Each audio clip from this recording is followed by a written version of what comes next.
मी उद्धव ठाकरे यांचे आभार मानेन की उद्धव ठाकरेजींनी माझे 1000 रुपये वाचवले। कारण मी आव्हान केलं होतं की उद्धव ठाकरे यांच्या भाषणामध्ये विकासाच्या संदर्भातला एक मुद्दा दाखवा आणि 1000 रुपये मिळवा।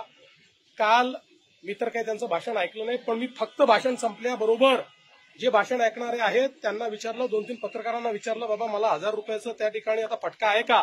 उद्धव ठाकरे काहीतरी विकासावर बोलले का?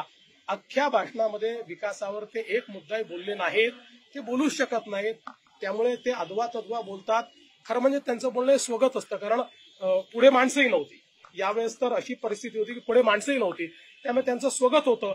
पण तरी देखील त्यांचे आभार मानतो की त्यांनी नेहमीच्या पद्धतीने लोकांच्या संदर्भात, विकासाच्या संदर्भात, लोककल्याण कसं करणार, राज्याला पुढे कसं नेणार, बीएमसीला पुढे कसं नेणार, याबद्दल अवाक्षरही न काढता मी जे बोललो ते सत्य करून दाखवलं आणि माझे 1000 रुपये वाचवले, त्याबद्दल आभार।